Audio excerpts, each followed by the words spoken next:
बिस्मिल्लाहिर्रहमानिर्रहीम। अस्सलाम वालेकुम दोस्तों, मैं फ़हीम अब्बास आप सब देखने वालों को न्यूज़ कैफ़े में खुशामदीद कहता हूँ।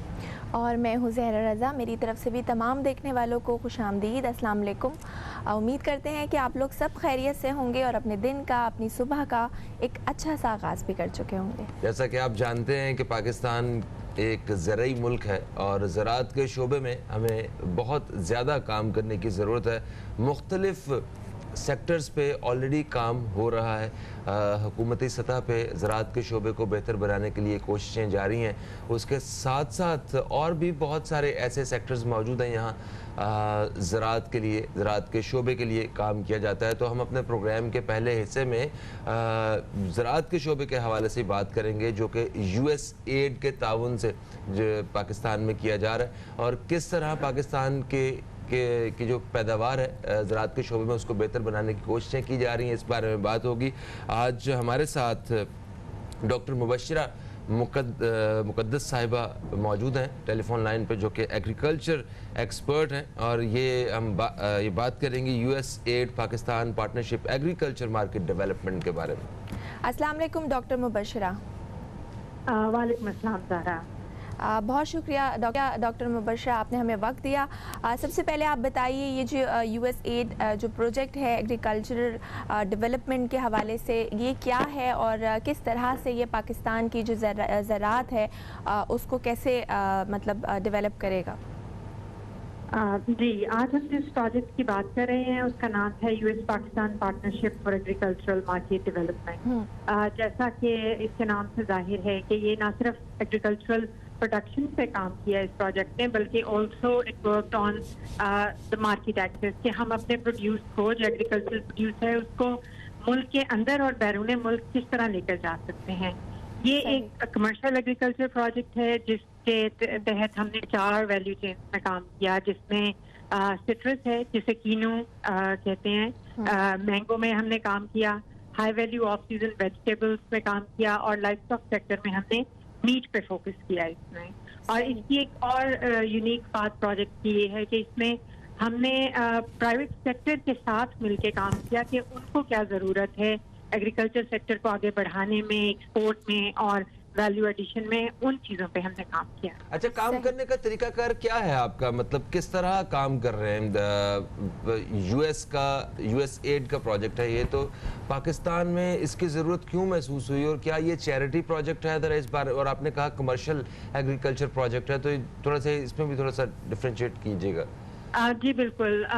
जो ज़्यादातर प्रोग्राम पाकिस्तान में इम्प्लीमेंट किए जाते हैं प्रोजेक्ट, वो हमारे छोटे काश्तकारों पे ज़्यादा फोकस करते हैं, जबकि जो हमारे दरमियाने और बड़े साइज के कारोबार काश्तकार हैं और जो वैल्यू एडिशन में हैं और उसके साथ जो एक्सपोर्टर्स हैं हमारे सब्जियों के, फ्रूट के और गोश्त के, उनके लिए बहुत कम अपॉर्चुनिटीज थी कि वो उससे फायदा उठाएं और वो किस तरह अपनी मार्केट रीच बढ़ा सकते हैं और ज्यादा मुनाफा कमा सकते हैं। इसलिए हमने ये चैरिटी प्रोग्राम नहीं था, बल्कि इसमें हमारी पार्टनरशिप थी प्राइवेट सेक्टर के साथ और उनके साथ मिल के हमने ये डेवलप किया प्रोजेक्ट के मार्केट में इस वक्त किसकी जरूरत है। फॉर एग्जाम्पल, अगर हम अपने आम हैं वो अगर हम बैरून मुल्क भेजना चाहते हैं, UAE में या यूरोप में या US कनाडा में, तो ऐसी कौन सी FPS रिक्वायरमेंट है जो पूरी करनी है उन्होंने? प्रोडक्शन की क्वालिटी क्या होनी चाहिए, किस टाइप की वैल्यू एडिशन होनी चाहिए, किस टाइप की पैकेजिंग होनी चाहिए, इन चीज़ों को मद्देनजर रखते हुए हमने ये प्रोजेक्ट डेवलप किया और इम्प्लीमेंट किया। सही।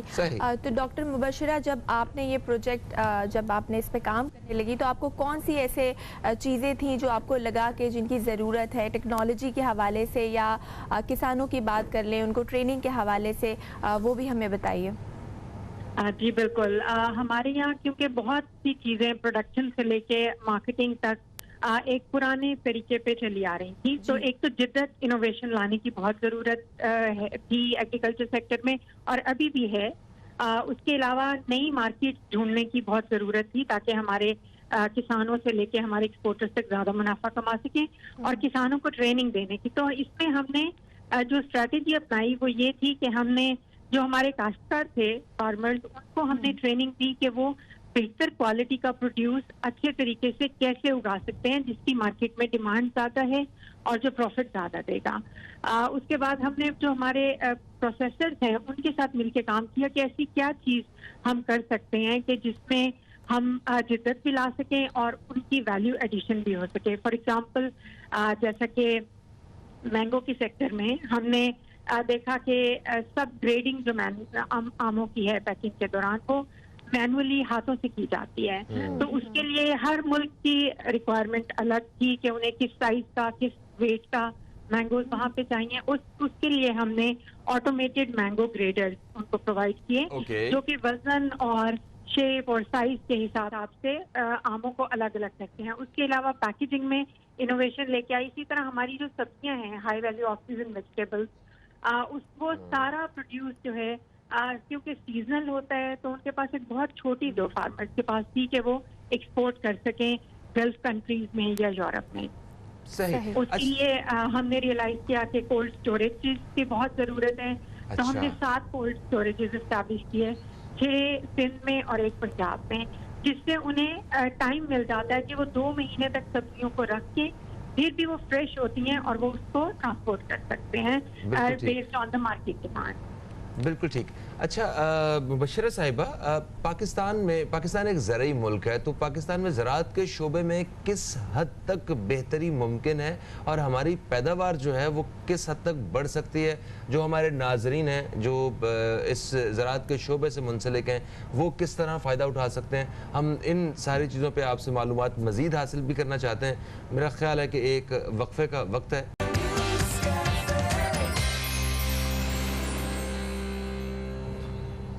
Welcome back. एक ब्रेक के बाद आपको फिर से खुशामदीद करते हैं न्यूज़ कैफ़े में।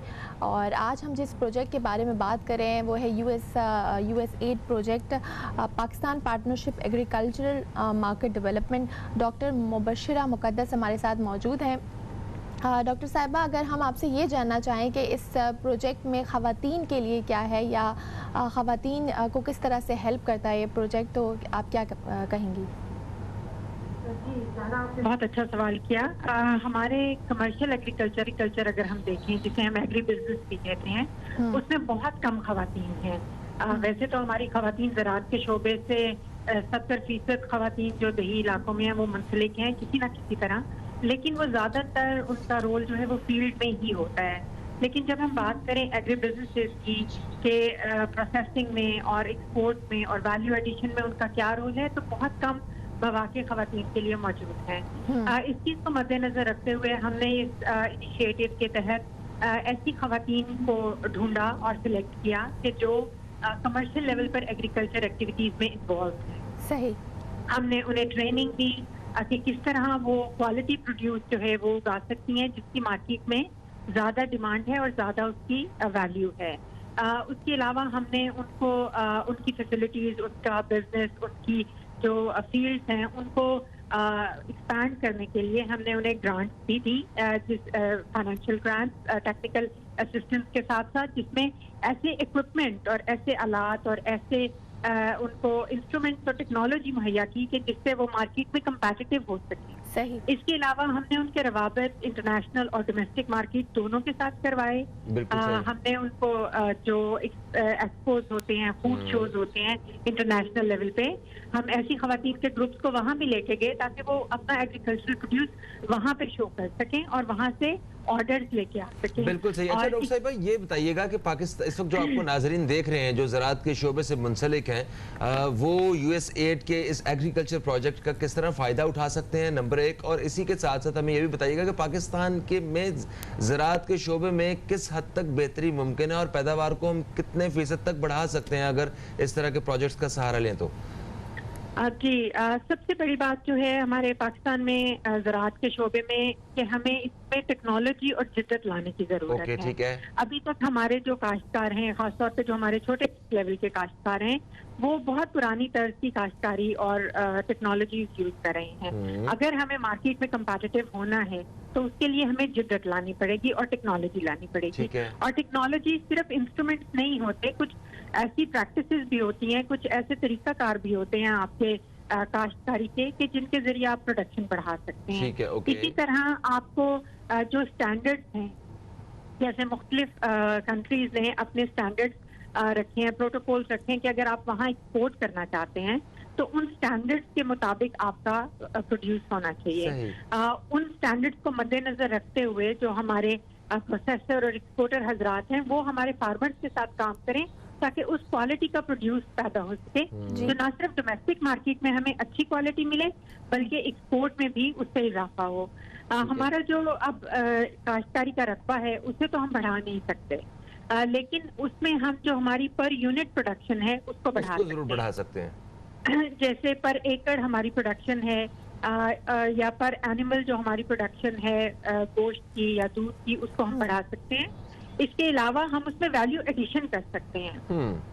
और इस प्रोजेक्ट के तहत हमने जो लाइफ स्टॉक सेक्टर में हम इनोवेशन लेके आए उसमें हमारे यहाँ नॉर्मली जो जानवर हमारे डेयरी सेक्टर से आते हैं बाय प्रोडक्ट, उन्हीं को गोश्त के पर्पज के लिए यूज किया जाता है। लेकिन इस प्रोजेक्ट के तहत हमने फार्मर्स को ट्रेनिंग भी दी और उनको कॉस्ट या ग्रांट्स भी दिए कि जिसके तहत वो खास गोश्त के पर्पज के लिए, गोश्त के मकसद के लिए जानवर पाल सकें। उनके रवाबत हमने जो हमारे मजबा खाने हैं प्राइवेट सेक्टर के जो एक्सपोर्टर्स भी हैं उनके साथ भी करवाए और डायरेक्ट लिंकेज भी कराया जो जिनके अपने मजबा खाने थे उन एक्सपोर्टर्स और प्रोसेसर्स को। इसी तरह हमने लॉजिस्टिक्स में भी काम किया क्योंकि पाकिस्तान से जितनी प्रोड्यूस है एग्रीकल्चर, चाहे सब्जियां हों, फल हों या गोश्त हो, वो सब ज्यादातर बाय एयर ही जा रहा था इस प्रोजेक्ट के शुरू होने से पहले।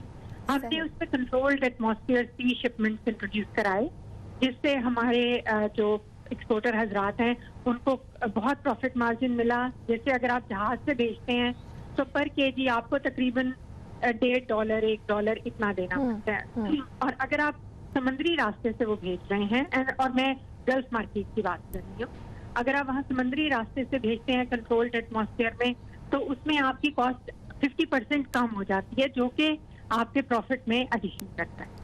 सही। तो डॉक्टर मुबशरा, आप क्या समझते हैं कि फर्दर अगर आप कहें कि क्या ऐसी इम्प्रूवमेंट्स या क्या ऐसी चीज़ों की ज़रूरत है जो आप सजेस्ट करेंगी बीइंग एग्रीकल्चरल एक्सपर्ट, तो वो क्या होनी चाहिए? इसकी तो लिस्ट बहुत लंबी है, लेकिन ओवरऑल जैसा कि मैंने कहा कि हमें पर यूनिट प्रोडक्शन बढ़ाने की ज़रूरत है, हमें अपनी प्रैक्टिसेस इंप्रूव करने की ज़रूरत है। उसके लिए ज़रूरी है कि हम अच्छी क्वालिटी का सीड इस्तेमाल करें, हम डाइवर्सिफाई करें कि हम जो हमारी कन्वेंशनल क्रॉप्स हैं, जैसे हम गंदम उगाते हैं या चावल उगाते हैं या गन्ना उगाते हैं, उसके अलावा हटकर सोचें कि हम डाइवर्सिफिकेशन कैसे लेके आ सकते हैं। हम छोटी कम ज़मीन पे हाई वैल्यू की चीजें कैसे उगा सकते हैं। जैसे सब्जियों में बहुत पोटेंशियल है, फ्रूट ऑर्चर्ड्स में बहुत पोटेंशियल है और उसमें आपको प्रॉफिट मार्जिन भी काफी मिलते हैं।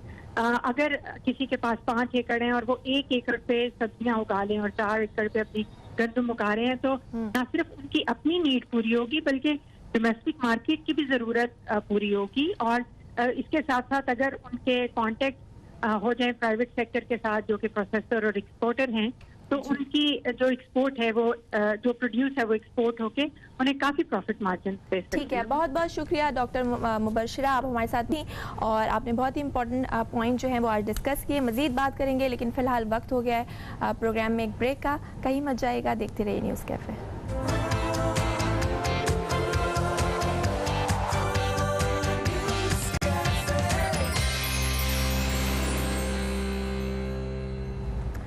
Welcome back. एक ब्रेक के बाद आपको फिर से वेलकम करते हैं हम न्यूज़ कैफ़े में। मैं हूं ज़हरा रज़ा और फ़हीम अब्बास मेरे साथ मौजूद हैं और अब हम बात करेंगे कोरोना वायरस की सूरत हाल के हवाले से। मुल्क भर में केसेस जो हैं वो कोरोना वायरस के वो तेज़ी से बढ़ रहे हैं। स्पेशली कराची और सिंध की बात की जाए तो मुस्बत केसेस की जो शरह है वो 13% तक पहुँच गई है, जिसके बायस सिंध गवर्नमेंट ने कल कुछ नोटिफिकेशंस जारी किए हैं जिसके मुताबिक तमाम कारोबार जो है वो 6 बजे शाम बंद कर दिया जाएगा। रेस्टोरेंट्स में भी डाइन इन और डाइन आउट पर पाबंदी है। इसके अलावा पार्क्स, मॉल्स, ब्यूटी क्लिनिक्स ये सब भी बंद कर दिए गए हैं और ये भी हुक्म दिया गया है कि 8 बजे के बाद जो है वो कोई भी गैर ज़रूरी तौर पर घर से बाहर ना निकले। अगर कोई निकलता है तो उसको बाकायदा रोक कर गाड़ी में पूछा जाएगा, और अगर ये कोई गैर ज़रूरी तौर पर निकल रहा है तो उसको जुर्माना भी इस हवाले से किया जाएगा। आज इसी हवाले से हम अपने प्रोग्राम में बात करने वाले हैं। हमारे साथ टेलीफोन लाइन पर मौजूद हैं शुजात बर्नी साहब, जो कि एक समाजी कारकुन हैं। अस्सलाम वालेकुम सर, आपको वेलकम करते हैं शो में। वालेकुम अस्सलाम वरहमतुल्लाह। अस्सलाम वालेकुम शुजात, कैसे हैं आप? ठीक हैं सर, अल्लाह का शुक्र अल्हम्दुलिल्लाह। आप तमाम दोस्तों को और खासतौर पे माशाल्लाह इतने प्यारे गेस्ट को भी जो है आपको वेलकम करते हैं। आपको भी हम नहीं है वेलकम गेस्ट प्यारे आ रहे हमारे, और कोई भी नहीं है आज। सर, आप है ना हमारे साथ। अच्छा, मुझे हम भी तो मेहमान आपके बना गेस्ट रहे हैं, हैं, आप अच्छी हमारे बात। गेस्ट हैं। अच्छा शुजात, ये देखें इस वक्त जो है वो कराची में जो ईस्ट में जो कोरोना के मुस्बत केस हैं उनकी तादाद 21% हो गई है, ठीक है। और कराची साउथ में 16% है, और जो सेंट्रल कराची है वहाँ पे 10% है। तो ये शरह जो है बड़ी ख़तरनाक है किसी भी शहर के लिए, और इतने ज़्यादा आबादी वाले शहर के लिए तो बहुत ज़्यादा ख़तरनाक बात है। तो मैं चाहता हूँ कि आप ज़रा बताएं इस हवाले से कि ये जो पाबंदियाँ लगी हैं क्या ये बिल्कुल ठीक हैं, और ये केसेस के बढ़ने की वजह क्या है? आप एक समाजी कारकुन हैं, हाँ, समाज पे ज़रा ख़ास नज़र होती है आपकी, ज़रा एक्सप्लेन कीजिएगा। बिस्मिल्लाहिर्रहमानिर्रहीम। फ़हीम भाई, बात यह है कि हर काम हुकूमत का नहीं होता, कुछ हिस्सा जो है अवाम का भी होता है, और अवाम इस चीज को डिनाई करती चली आ रही है। पहले जब कोरोना आया तो वो शरह खत्म हो चुकी, देन उसके बाद फिर कोरोना आया, फिर शरह खत्म हो चुकी। लेकिन अब ये जो तीसरी बार जो कोरोना आया है ये बहुत जानलेवा है हमारे कराची, हमारे पूरे पाकिस्तान के लिए। वजह सिर्फ ये है कि सिर्फ और सिर्फ गवर्नमेंट ने कुछ नहीं करना, गवर्नमेंट ने तो सिर्फ SOPs निकाल कर दे देनी है। उसके बाद तमाम जो अमली जामा है वो जो है अवाम को जो है आगे फॉलो अप करना है। अवाम किसी किस्म की एहतियाती तदाबीर फॉलो नहीं कर रही, और अगर एहतियाती तदाबीर फॉलो कर रही होती तो इस वक्त जो प्रीवियस ईद गुजरी है हमारी, उस ईद पर जिस तरीके से बाकायदा पुलिस वालों से, हमारी लॉ एनफोर्समेंट एजेंसी से लड़कर दुकानों के अंदर घुसकर जो शॉपिंग की गई है, ये एक अकलमंदाना अवाम, एक शऊर याफ्ता अवाम को जेब नहीं देती हैं चीजें। गवर्नमेंट ने जब SOPs इशू करी तो उसी के फौरन बाद जो है हम लोगों ने उस पर अमल कर लेना चाहिए था, क्योंकि इस वक्त जो शराब बढ़ रही है वो सिर्फ इस बात से बढ़ी है कि हमने धरनों पर पाबंदियां नहीं लगाई, हमने बड़े बड़े जुलूसों में पाबंदियां नहीं लगाई, हमने जो है किसी भी बड़े बड़े मॉल्स पर पाबंदियां नहीं लगाई। अगर ये तमाम पाबंदियां लगा दी जाती सख्त तरीके से, क्योंकि प्रीवियस में जो लॉकडाउन हुआ था वो भी सख्त तरीके से अमल किया गया था ना, इसको इतना आसान क्यों किया गया? बीच में जो आसानी फराहम की गई वो सिर्फ इसलिए की गई कि अवाम मुश्किल में, लेकिन अब वो अवाम दोबारा मुश्किल में आ चुकी है, और इतनी मुश्किल में आ चुकी है कि अब शायद हम जो है इसको संभाल ना सके। हमने सिर्फ लाशें नहीं उठानी है यहाँ पर, हमने SOPs पर अमल भी करना है, जो कि हम अमल नहीं कर पा रहे। तो सर, आपको अब क्या लगता है कि नोटिफिकेशंस तो जारी कर दिए गए हैं, SOPs पर अमल दरामद कराने की बात भी की जा रही है, तो आपको क्या लगता है कितने फीसद ये इम्प्लीमेंटेशन होगी? क्योंकि पहले जब हमने देखा था तो रेंजर्स का भी जो है वो मतलब फौज का भी सहारा लिया गया था, तो अब आपको लगता है कि इतनी पुलिस फोर्स है जो कराची जैसे बड़े शहर पर काबू पाएगी और इस तरह से SOPs पर अमल दरामद कराने में कामयाब होगी? देखिए, बात यह है मोहतरमा कि अगर हमारे जो नोटिफिकेशंस निकलते हैं ना वो पेपर की मानंद होते हैं, इस बात को समझिएगा। प्रीवियस भी जो है काफी नोटिफिकेशंस निकले जिनके ऊपर आप अपनी अदलिया की बात नहीं मानते, तो आप हुकूमत की कहां से बात मान सकते हैं? आप अदलिया की धज्जियां उड़ा रहे, हुकूमत की कैसे बात मान सकते हैं? जो जिस इलाके में ज्यादा मोहब्बत से लोगों के साथ पेश आएगा, मतलब मेरा काम मकसद वही था पुलिस का, जो ज्यादा अच्छे तरीके से पुलिस से पेश आएगा वही अपना कारोबार चला सकेगा। मैं खुद ज्यादा अच्छे तरीके से पेश आना क्या होता है वैसे जाद भाई? सर, ज्यादा अच्छे तरीके से अगर आप कहते हैं कि पुलिस अच्छे तरीके से पेश आ रही है, समझ में आता है, अवाम क्या मतलब? इसको जरा सर, अवाम क्यों निकल रही है बाहर भाई? किस बात पे निकल रही है मुझे ये बताए ना। देखिए, जब गवर्नमेंट घर में नहीं बिठा सकती ना, नहीं बिठा सकती, लेकिन अवाम को भी तो शऊर होना चाहिए ना। बात ये है कि गवर्नमेंट, आप वही बात करी मोहतरमा ने कि नोटिफिकेशन जारी हो गया। अब क्या हुआ नोटिफिकेशन का? वो तमाम थानों में गया, थाने क्या कर रहे हैं वो हम सबको पता है। इस वक्त जितनी बदनाम थी पुलिस, वो इस लॉकडाउन के अंदर और बदनाम जमाना हो चुकी है। अच्छे अच्छे अफसरों पर भी दाग लग चुके हैं। मैं ये समझता हूं कि अगर इस लॉकडाउन के अंदर सबसे ज्यादा कमाई हुई है वो दो लोगों की हुई है। वो हुई है हमारी रखवाली जो करती है पुलिस, दूसरी हमारी जो बड़ी बड़ी फार्मास्यूटिकल कंपनीज हैं उनको चलाने वाले हैं, उनकी बिक्री हुई है। साफ सी सीधी बात मैं करूंगा। सही। अच्छा शुजात, ये बताइए, देखिए अभी पूरे सिंध में जो है वो रात 8 बजे के बाद शहरियों को घर से निकलने पे पाबंदी का जो नोटिफिकेशन है वो जारी किया गया। तो आपको लगता है कि ये सिर्फ कागजों की हद तक ही रहेगा या वाकई हकीकी तौर पे लोग 8 बजे के बाद घर से बाहर नहीं निकल पाएंगे? क्योंकि देखें जो मकसद है इस लॉकडाउन का या पाबंदियां लगाने का, वो क्या हमें पूरा होता हुआ नजर आ रहा है? और अगर सिर्फ शहर कराची की भी बात करें तो क्या पूरे कराची में ऐसा होगा या सिर्फ चीदा मतलब इलाके जो हैं वहां पे ही सिर्फ इस तरह की सूरत हाल होगी कि कंट्रोल है और जो छोटे इलाके हैं वहां पे सब कुछ खुला हुआ है? अच्छा देखिए, बात यह है कि मैं बहुत शॉर्ट करूंगा। पहले तो मैं आपसे ये सवाल करूंगा कि ये लॉकडाउन सिर्फ कराची के लिए क्यों महदूद है?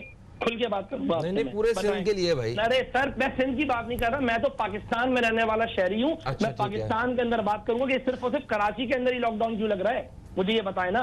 पूरे सिंध के अंदर आप सिंध से बाहर जाएं। इससे पहले पंजाब में लॉकडाउन था, कराची में नहीं था क्योंकि वहाँ केसेस बढ़ रहे थे। अब वहाँ केसेस की शरह कम हो गई है, तो ठीक है। कुछ मेरे साथ आप अंदरूनी सिंध चले, आप मेरे साथ अंदरूनी सिंध चले। अच्छा चले, आप बता दें आप क्यों लेके जा रहे हैं हमें, आप बताएं आप उस्ताद भाई।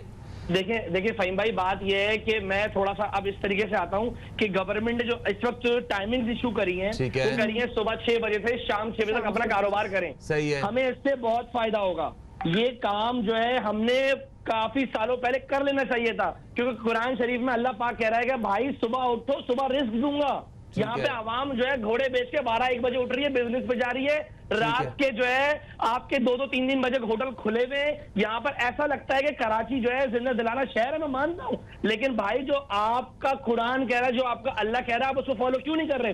अब आप हुकूमत के डंडे पे फॉलो नहीं कर रहे तो अल्लाह का कहाँ कहना मानेंगे आप? हम सब बेहिस हो चुके हैं। हमने अगर काम करना है तो दिन की रोशनियों में करना है। हम इससे बहुत सारा मुनाफा कमा सकते हैं। हमारी बिजली कम जाया होगी। हम इस वक्त पावर प्लांट बनाने की जरूरत नहीं होगी। हम डैम में जो इस वक्त पैसा दे रहे हैं सालों से, हमें डैम बनाने की जरूरत नहीं पड़ेगी अगर हम सुबह सुबह अल्लाह का नाम लेकर अपने कारोबार को जाएं। सुबह अपने कारोबार के लिए अपना काम को शुरू करें तो इख्तिताम हम 6 बजे कर सकते हैं। इस वक्त गवर्नमेंट ने कहा कि 8 बजे आप लोग जो है अपने कारोबार खोलना शुरू कर दीजिए। जब इस वक्त जब ये नया लॉकडाउन आया था, खुदा की कसम 12-1 बजे दुकानें खुल रही हैं और चोरी छुपे 12 बजे फिर बैठे हुए।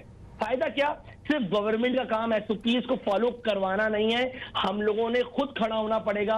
हमने समझना पड़ेगा। अगर अवाम नहीं समझ पाई तो आगे कितनी लाशें उठानी पड़ सकती है हमें अपने प्यारों की, ये हम तसव्वुर नहीं कर सकते। बिल्कुल सही, बिल्कुल सही कहा सर। तो अब आप हमें क्या, जो अवाम देख रही है उसको क्या मैसेज देना चाहेंगे? क्योंकि ऐसा लगता है जैसे अवाम में से कोरोना का खौफ निकलता जा रहा है, कि क्या मैसेज देना चाहेंगे? मेरा मैसेज ये है, एक सोशल वर्कर, मेरी आप तमाम अवाम उन्नास से ये दरख्वास्त है कि आप लोग एसओपीज पर ख्याल रखें। इस वक्त जो मन घड़त बातें चल रही हैं कि मास्क ना लगाएं, मास्क से ये हो रहा है, मैं तमाम चीजों को मेरी तायद करता हूं कि हाँ ठीक है, हो रहा होगा भाई। फिर बीच में कोई एक बंदा आ गया, वो मैग्नेट लगाकर दिखा रहा है लोगों को कि लोग जो है हरेसमेंट में आ जाए, कि लोग वैक्सीन ना लगाएं। मैं ये बोलता हूं भाई, देखें ये एक वबा ऐसी है, इसको हमने लड़ना है। और लड़ना कैसे? मेरा मैसेज सिर्फ ये है कि देखें, अगर हमने एसओपीज को फॉलो किया, गवर्नमेंट जो हमारी रियायत जो कह रही है उसको अगर फॉलो करा और 5 वक्त की नमाज करी, बावजू नमाज पढ़ी, वजू से तो वैसी तमाम जो है वो बीमारियां खत्म हो जाती हैं। हमने इन चीजों को फॉलो करना पड़ेगा अगर हम चाहते हैं। बहुत शुक्रिया शुजात भाई, बहुत शुक्रिया। आप हमारे टेलीफोन लाइन पे मौजूद थे, आपने बड़ी मुफीद मालूमात जो है वो हमारे पूरे तवज्जुद से आवाम तक पहुंचाई हैं। और एक बात वाकई आपने बहुत अच्छी की कि सुबह 6 बजे से लेके शाम 6 बजे तक 12 घंटे काम करने के लिए काफी है। मगर अगर हमारे लिए 12 घंटे क्यों ना काफी है, क्योंकि हमारी आदतें ऐसी हैं कि हम दोपहर 12 बजे के बाद सारा कुछ हम अपने कामों पर भी जाना चाहते हैं और इवन बाजार वगैरह में भी, शॉपिंग वगैरह के लिए भी 12 बजे के बाद ही जाना चाहते हैं। तो जो शुरू के 6 घंटे हैं इनको भी यूटिलाइज करना चाहिए, सूरज की रोशनी को जो है वो भी यूटिलाइज करना चाहिए। Thank you so much Shujaat Barni साहब। दोस्तों एक वक्फे की तरफ बढ़ेंगे, वक्फे से वापस आएंगे तो एक और मौजूद पे बात होगी, कहीं मत जाइए। अब तक देखते रहिए न्यूज़ कैफे, देखते रहिए।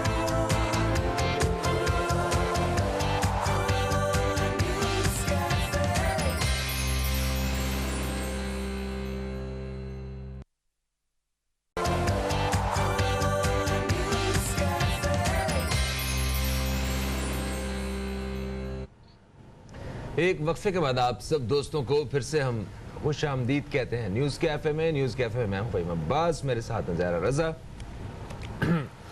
प्रोग्राम के दूसरे हिस्से में हम दाखिल हो चुके हैं, जहां पे हम बात करेंगे मुल्क भर में जराइम की शरह में तेज़ी से इजाफे के बारे में। जैसा कि आप जानते हैं कि कोविड की वजह से जो कारोबारी मामलात हैं और लोगों की माली मुश्किलात में इजाफा हुआ है, तो इस वजह से माहिरीन कहते हैं कि जराइम में जो शरह में इजाफा हो रहा है उसकी एक वजह ये भी है। अच्छा, कुछ माहिरीन का ये भी कहना है कि जराइम में जो बढ़ती हुई शरह है इसकी वजह जो पुलिस है उसका सही तौर पे अपना किरदार अदा ना करना है, और पुलिस से जब रब्ता किया जाए तो वो कहते हैं कि सज़ा और जज़ा का जो मामला है वो ठीक नहीं है। अदलिया की जानिब से भी इस तरह की शिकायत का मतलब बढ़ जाने की वजह सिर्फ यही बताई जाती है। हमारे साथ आज स्टूडियो में माहिर कानून और साबिक जज जनाब एडवोकेट शाहिद सोमरो मौजूद हैं। आइए हम इनसे इस हवाले से बात करते हैं। अस्सलाम वालेकुम जी। अस्सलाम वालेकुम। कैसे हैं आप? I'm good, alhamdulillah. How are you? अल्हम्दुलिल्लाह अल्हम्दुलिल्लाह। ये मुल्क में जो जराइम है इनकी शरह बढ़ने की क्या रीज़न्स हैं, आप क्या समझते हैं और इस पे किस तरह काबू पाया जाना चाहिए? फ़हीम भाई, सबसे पहले तो शुक्रिया अब तक का और आप दोनों का कि आपने मुझे मदऊ किया। देखें, क्राइम अब बचपन से हम लोग तो सुनते आ रहे हैं कि दिन ब दिन उसमें इजाफा होता जा रहा है, एक्टिविटीज़ में, क्राइम के रेशो में और मुख्तलिफ तरीके की वारदातों में इजाफा होता जा रहा है। और यहाँ तक कि आजकल आपने कुछ टाइम पहले ये सुना होगा कि कराची में ये जो क्रेडिट कार्ड और मोबाइल कार्ड का स्कैम आ गया है। मकसद कि ये अब क्या है कि मॉडर्न तरीके से भी क्राइम हो रहा है। पहले तो ये डकैती, चोरी, मर्डर, ये वो सारी चीज़ें होती है। अब ये पढ़े लिखे वाले तरीके का भी जो है ना वो क्राइम हो रहा है, बढ़ गया है। सही। तो मैं ये समझता हूँ कि कोविड की तो अभी 2019 में आए ना, और पाकिस्तान में तो 2020 में ये शुरू हुआ था। मगर अदरवाइज़ आप देखें तो शुरू से लेके ये क्रिमिनल एक्टिविटीज़ हो रही हैं और ये बढ़ता ही जा रहा है। मगर कोविड से पहले मोबाइल स्नैचिंग के वाक़यात बहुत तेज़ी से ऊपर जा रहे थे, और इस वक्त मोबाइल स्नैचिंग के मेरा नहीं ख्याल के इतने ज़्यादा केसेस जो हैं वो सामने आते हैं। 5900 समथिंग जो है ना आपकी 2020 में हुए हैं। सिर्फ कराची में 5900 समथिंग जो है ना वो कराची में हुए हैं, जो रिपोर्ट हुए हैं, और अनरिपोर्टेड तो मेरे ख्याल में उससे भी डबल ट्रिपल होंगे। सर, कितने सारे ऐसे जराइम होते हैं जो रिपोर्ट नहीं होते, जैसे कि आप मोबाइल स्नैचिंग की बात कर लें, तो आपको सर अगर वजूहात इसकी जानना चाहें, क्योंकि कोई भी कहते हैं ना कि कोई भी जो है शख्स वो अपनी मर्ज़ी से मुजरिम नहीं बनता, वक्त या हालात उसको जुर्म करने पर मजबूर करते हैं। तो आपको क्या लगता है, क्या फैक्टर्स हैं, या महंगाई या बेरोज़गारी या गुर्बत या पुलिस का सही तरीके से काम ना करना, क्या ऐसे फैक्टर्स हैं जो कि जुर्म में मुसलसल इजाफे का बायस बन रहा है? बड़ा ज़बरदस्त क्वेश्चन है आपका। पहले तो मैं ये कहूँगा कि ये इसमें कोई पॉवर्टी का कोई इतना रोल नहीं है, मगर इतना रोल नहीं है। जी। अच्छा। हमारे यहाँ जो है ना वो इनकरेजमेंट और डिस्करेजमेंट ये बहुत ज़रूरी है। मसलन कैसे हमारे यहाँ अगर कोई काम करता है गलत, कोई मोबाइल छीनता है या कोई क्रिमिनल एक्टिविटी में होता है, तो उसको बेसिकली सज़ा नहीं मिलती है। तो वो हमारा जो प्रोसिक्यूशन का सिस्टम है ना, अगर मुझे कोई कहे कि प्रोसिक्यूशन के सिस्टम को आप कितने मार्क्स देंगे, तो हो सकता है कि मैं 5 से ज़्यादा उसको मार्क्स ही ना दूँ। 10 में से? 10 में से नहीं, सिर्फ 100 में से। अच्छा, ओके। प्रोसिक्यूशन सिस्टम हमारा बिल्कुल कोलैप्स हुआ है। अब ये प्रोसिक्यूशन सिस्टम क्या है कि आप कोई भी एफआईआर दर्ज कराने जाएं, अगर पुलिस में suppose you are victim, FIR दर्ज कराने जाएं तो पहले तो आप 100 चक्कर थाने के काटेंगे, और वो पुलिस जो है ना आपको बगैर पैसों की एफआईआर दर्ज नहीं करेगी। फिर उसके बाद जो है ना वो इन्वेस्टिगेशन का मरहला है, इन्वेस्टिगेशन में जाएं तो आपका वहाँ पे एक अलग ही आपको मज़ीद ही तंग करेंगे, और फिर पढ़े लिखे लोग नहीं हैं जो इन्वेस्टिगेशन को सही समझ पाए। देखें, मैं जुडिशरी में भी रहा हूँ, मैं वकालत भी कर रहा हूँ, मैं सोशल में एक्टिविटीज़ भी करता हूँ, तो मैंने जो पूरा इस पर रिसर्च किया है तो मैं इस नतीजे पे पहुँचा हूँ। मैं क्रक्स बताऊँ आपको कि मैं इस नतीजे पे पहुंचा हूं कि जब तक हम पुलिस का सिस्टम ठीक नहीं करेंगे तब तक हम ये रेशो बढ़ता जाएगा। पुलिस का पुलिस सिस्टम वाले कैसे कहते हैं कि हम किसी बंदे को पकड़ के, किसी मुजरिम को पकड़ के जब उसे अदालत की तरफ लेके जाते हैं तो वहाँ वो जमानत करवा के फिर वो बाहर फिर रहा होता है। ये आपका सवाल नहीं है सर, ये पाकिस्तान के 99.99 लोगों का सवाल है। अब उसका मैं जवाब दे देता हूँ। ये बिल्कुल तासुर जो है ना, ये बिल्कुल गलत है। अच्छा, अब वो कैसे, वो मैं आपको डिफाइन करता हूँ कि देखें, इन्वेस्टिगेशन, पुलिस एफआईआर दर्ज करती है। पहले तो ये इतने अनट्रेंड बंदे होते हैं कि उनको एफआईआर दर्ज करने का तरीका ही पता नहीं होता है। किसी को भी बिठा दिया, जो पैसे देगा उसको सही अच्छी सीट पे ये बिठा देते हैं। फिर उसके बाद जो है ना, इन्वेस्टिगेशन में किस तरह इन्वेस्टिगेट किया जाए, मैं आपको बताऊं फ़हीम भाई, मेरे पास बहुत सारे, जब मैं जुडिशरी में था तो बहुत सारे ऐसे अफसर्स आते थे जो हाई प्रोफाइल केसेस की इन्वेस्टिगेशन करते थे। तो मैं उनको कहता था कि इन्वेस्टिगेशन की स्पेलिंग बताएं। अच्छा, बाय गॉड वो इन्वेस्टिगेशन की स्पेलिंग नहीं बता पाते थे। ये मुंशियों से अपना वो लिखवाते थे, ये सारी चीज़ें कुछ का पता नहीं है। और इनको ये पता ही नहीं है कि यही इन्वेस्टिगेशन सुप्रीम कोर्ट तक चलती है।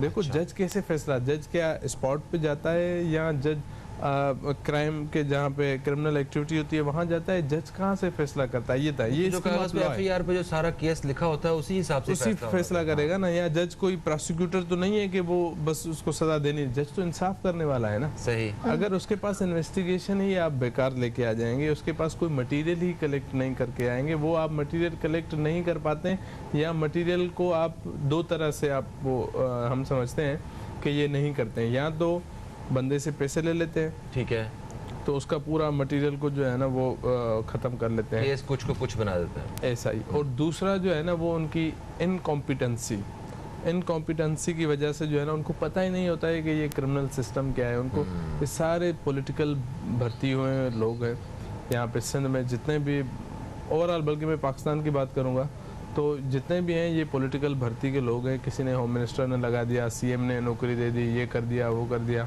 तो आप देखें फिर ये क्राइम रेट बढ़ता ही जा रहा है। ठीक है, जब मेरिट पे लोग नहीं अपनी अपनी जगहों पे काम कर रहे तो इस वजह काबिलियत उनमें वो नहीं है, तो इस वजह से भी इस तरह के नताइज सामने आ रहे हैं। और फिर उनको सजा ना देना जो है ना, वो जो आपने कहा ना कि सजा नहीं मिलती है, तो अब जज किस चीज़ पे सजा दे? हाँ, मकसद क्या चीज़, जज तो फैसला करेगा इन्वेस्टिगेशन पे ना। ठीक है, मगर अभी हम एक वक्फे की तरफ बढ़ रहे हैं, वक्फे से वापस आते हैं तो ये भी बताइएगा, ठीक है, एक वहाँ तक केस उस शक्ल में पहुँचता नहीं है कि सही फैसला हो सके, मगर क्या फिर भी जो अदलिया का हमारा जो निज़ाम है, जो अदालतों का निज़ाम है, क्या वो बिल्कुल बेहतरीन है या उसमें भी थोड़ी सी बेहतरी की ज़रूरत है? इस बारे में भी वक्फे से आ रहे हैं वापस, इस बारे में बात करते हैं। दोस्तों कहीं मत जाइए, अब तक देखते रहिए न्यूज़ कैफ़े, देखते रहिए। अभी एक मुख्तसर से वक्फे के बाद आपसे दोबारा मुलाकात हो रही है।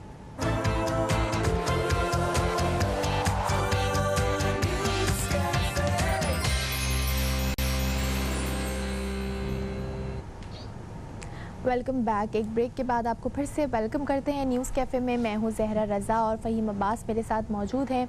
आज हम बात कर रहे हैं कि क्यों मुल्क भर में जो जराइम की शरह है उसमें इजाफ़ा हो रहा है। एडवोकेट हमारे साथ शाहिद हुसैन सुमरो साहब मौजूद हैं। सर, ब्रेक पे जाने से पहले हम बात कर रहे थे कि जराइम की जो बढ़ते हुए जराइम की वजह जो है वो एक वजह ये है कि लोगों को सज़ाएँ नहीं होती, क्योंकि अगर मुजरिम को सज़ा हो जाए तो वो आगे हिम्मत ना करे जुर्म करने की। कन्विक्शन रेट हमारे मुल्क में इतना कम है। दूसरा, जुर्म जो है वो रिपोर्ट नहीं होता, चाहे वो मोबाइल स्नैचिंग हो, चोरी हो, डकैती हो, रेप केसेस को अगर आप देख लें तो वो रिपोर्ट नहीं करते। थाना कल्चर कुछ इस किस्म का है कि लोग थाने में जाते हुए भी डरते हैं। तो आपको क्या लगता है सर कि व्हाट डू यू थिंक कि there is urgent need for judicial reforms, police reforms? और पीटीआई की हुकूमत की बात करें तो इमरान खान साहब ने ख़ास ये बात कही थी कि पुलिस रिफॉर्म्स और जब वो आएंगे और जुडिशरी में जो है वो रिफॉर्म्स लेकर आएंगे, लेकिन अभी तक तो हमें कोई ऐसी चीज़ नज़र नहीं आती। ज़रा साहब, आपके ये आपका एक सवाल नहीं था, ये सवालात थे। हाँ, बहुत सारे, क्योंकि सर टाइम बहुत कम होता है। वन बाय वन करके जवाब देता हूँ। पहले तो जो ब्रेक में जाने से पहले भाई ने सवाल पूछा था कि क्या जुडिशरी ठीक है, मतलब एवरीथिंग इज़ ओके, मतलब कि हमारी अदालतों में भी बेहतरी की ज़रूरत है। हाँ, यहाँ बस पुलिस ही ख़राब है, सियासतदान ही ख़राब है और जुडिशरी बिल्कुल ठीक है। तो मैं इसमें ये कहूँगा कि सर देखें, दुनिया में अब अगर आप देखें तो हमारी पाकिस्तान की जुडिशरी का जो है ना वो देखें तो एक अच्छा एक नाम आता है। या अगर हम किसी भी पर्सनली भी किसी को हम ये कहें कि ये जज है, ये जुडिशरी है, तो उनको एक रिस्पेक्ट का वो एक आंसर आता है। हमारे यहाँ कन्विक्शन जो है ना, मैंने आपको पहले अर्ज किया ना कि ये जो आपका कन्विक्शन का सवाल है, ये तो मैंने पहले सेगमेंट में आपको बता दिया था कि कन्विक्शन सिर्फ और सिर्फ एविडेंस बेसिस पे होती है। कन्विक्शन को आपका दूसरी कोई चीज़ नहीं है। हाँ, थोड़ा सा हमें ये करना चाहिए कि अब हमें 2021 में मॉडर्न डिवाइसेस का सहारा लेना चाहिए। ओके। अब देखें ये आईफोन 12 आ गया, अब देखें पहले ये पेंटियम 1 पेंटियम 2 आता था, अब कोर i5 7 10 आ गया। तो आप देखें अब ये या अगर इंटरनेट को जो है वो भी आनी चाहिए, G3 G4 आ गया। अगर आप इंटरनेट में देखें तो ये क्या है कि अब ये बहुत हम आगे बढ़ गए हैं, दुनिया आगे बढ़ गई, तो हमें उस हिसाब से बढ़ना चाहिए।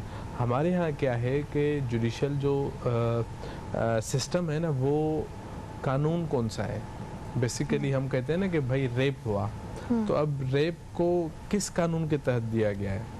किसी की डकैती हुई तो हमारे पास वो कानून 1860 का है।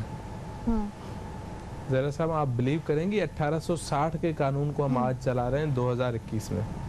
सियासतदानों को चाहिए, देखो हर कोई बात करता है कि ये सर अमेंडमेंट्स तो होते रहते हैं नहीं लॉ में कि आर्टिकल ये आ गया, फिर उसके अंदर सब मगर ये भी कहा जाता है कानून तो ठीक है, उसके ऊपर जो अमल दरामद है सुमरो साहब, कानून तो ठीक है, वो तो 1860 पूरा कानून ही है, बैठे बिठाए तो नहीं बदला जा सकता। अगर चले ठीक है बदला भी जा सकता है, मगर जो निज़ाम जो सही तरह से उस कानून पे भी अमल दरामद नहीं करवा पा रहा है, उसके बारे में मतलब हमारा सवाल था कि रिफॉर्म्स आपको कहाँ कहाँ पे नजर आते हैं? क्या आपको लगता है कि पुलिस में रिफॉर्म्स की जरूरत है, अदलिया के जो निजाम है उसमें रिफॉर्म की जरूरत है, जो फौरी तौर पे जहाँ पे लूप होल्स हैं उनको कैसे सेट किया जाए? उनको हाईलाइट करें जी। ऐसा ही है सर। देखें आप कह रहे हैं ना कि 1860 को 2021 में हम कैसे बस एक दिन ही कर दें?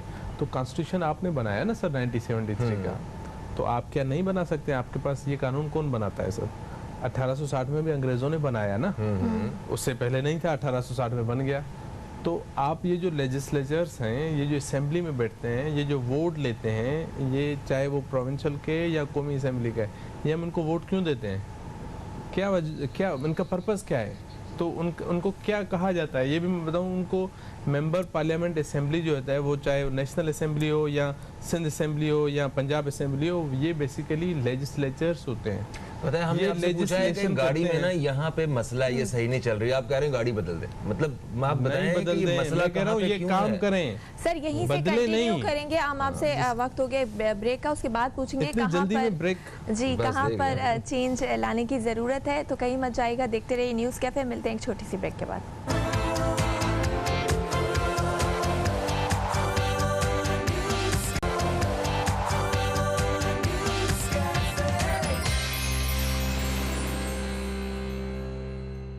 जी दोस्तों, एक वक्फे के बाद आपको फिर से खुशामदीद कहते हैं हम न्यूज़ कैफ़े में। न्यूज़ कैफ़े में हमारे साथ शाहिद सुमरो साहब मौजूद हैं, जो कि साबिक जज हैं और एक एडवोकेट हैं। इनसे बात हो रही है मुल्क भर में जराइम की बढ़ती हुई शरह के हवाले से। वक्फे से पहले हमने पुलिस के रिफॉर्म के हवाले से और अदालतों के हवाले से बात की, मगर एक और बहुत ही अहम एक नुक्ता है जिस पर बात करना इंतहाई ज़रूरी है कि अगर किसी मुजरिम को सज़ा हो भी जाती है तो वो जब किसी जेल में जाता है तो वहाँ पे तो ऐसा निज़ाम होना चाहिए कि वो अपनी सज़ा पूरी करने के बाद एक बेहतर इंसान बन के दोबारा सोसाइटी में रह रहा हो। मगर हमारे यहाँ निज़ाम इससे कुछ उल्ट है। अगर किसी मुजरिम को सज़ा होती है, वो जेल में जाता है, तो वहाँ से जब वापस आता है तो वो पहले से ज़्यादा बड़ा मुजरिम बन चुका होता है। ये भी एक तासुर है, ये किस हद तक है और अगर ये सही है तो यहाँ पे कौन सी ऐसी हल्की सी आप समझते हैं कि अमेंडमेंट होनी चाहिए कि चीज़ें ज़्यादा ज़रा बेहतरी की तरफ आएँ और मजमूई तौर पर जराइम की शरह में कमी वाक़ हो? फ़हीम साहब, आपने 100% आप सही कह रहे हैं। एज ए जज जब हम विजिट पे जाते थे तो हम देखते थे कि जहाँ पे 10 बंदों को रखना चाहिए वहाँ पे 1000 बंदा रखा हुआ है। इतना हमारे पास ज़्यादा 15,000 प्रिजनर्स जो है ना वो मलीर जेल में है सिर्फ 15,000, और स्पेस उसकी जहाँ पे 1000 की भी स्पेस नहीं है। अच्छा। और आपने वहाँ पे 15,000 जो है ना वो प्रिजनर्स रखे हुए हैं। फिर आपने एक इसमें बड़ी अहम बात ये है कि वहाँ पे जाते हैं सारे क्रिमिनल्स को, जो मर्डरर है उसको भी साथ में रखा हुआ है, जो बाहर चर्स और अफीम का काम करता था उसको भी साथ में रखा हुआ है, और हर किसी बंदे को आपने साथ रखा। मगर यहाँ पे ऐसा नहीं होना चाहिए, दुनिया में ऐसा नहीं होता है। दुनिया में मैं मलेशिया गया, वहाँ पे मेरा पासपोर्ट जो है ना कहीं गुम हो गया, तो मैं जेल में गया, वहाँ पे SSPs वगैरह वहाँ पे एक जेल भी बना हुआ था और बैठे हुए थे। तो मैं देख रहा था जब वो एक एक्यूज को लेके आ रहे थे तो वो बड़ा अच्छे साफ सुथरे उसको कपड़े पहने हुए थे, 2 अफसर एक इस तरफ था एक इस तरफ था, उसको हैंड्स कफ लगा, मगर ऐसा लग रहा था यहाँ जैसे कोई पार्लियामेंट में जो है ना कोई बंदा जाता है, इतना बन ठन के जाता है। तो यहाँ और अगर आप फिल्मों में भी देखेंगे तो दुनिया में जेल जो है ना वो बंदे को खुद को रिफॉर्म करने के लिए होती है कि अगर कोई क्रिमिनल एक्टिविटी में जाता है तो उसको सज़ा होनी चाहिए, मगर यहाँ पे ऐसा है।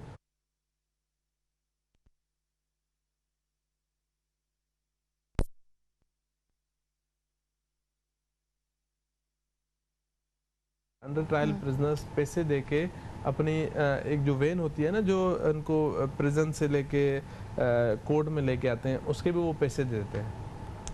फिर ये लोग क्या करते हैं, ये जो जेल अथॉरिटीज़ है कि एक चेन लगाते हैं, वो 20 बंदों को साथ बांधते हैं। एक यहाँ बंदा हुआ है, फिर बराबर में 20 बंदे, और अगर कोई उसको पैसे दे देता है, 1000 रुपये दे दे, तो वो अकेला हैंड्स कफ के साथ जाएगा, या मैक्सिमम 2 बंदे होंगे। सही सर, हमारे पास अब टाइम कम है, मैं चाहूंगी कि आप क्लोजिंग एक हमें बताइए कि आपको क्या लगता है कि जुर्म को कैसे रोका जा सकता है, कहाँ चेंजेस लाने की ज़रूरत है? सियासतदान सही तरीके से काम करें और पुलिस अथॉरिटीज़ को डीपोलिटिसाइज कर दें। जितने भी अथॉरिटीज़ हैं उनको डीपोलिटिसाइज कर दें। ये जो कानून है वो 2021 के हिसाब से अमेंडमेंट्स लेके आएँ, उस पर काम करें, उस पर मेहनत करें, जदीद टेक्नोलॉजी के उस पर आप लेके आ जाए, पुलिस को डीपोलिटिसाइज करें, उसको इंडिपेंडेंट करें, देखें आपका माशरा सुधर सकता है। Thank you so much Shahid साहब, आप तशरीफ लाए। और मुल्क भर में जराइम की शरह बढ़ रही है, तकरीबन हर सेक्टर पे काम होने की ज़रूरत है। हमें जो लोग जुर्म कर रहे हैं या कोई भी किसी ऐसे शख्स को जानते हैं जो गलत कर रहा है,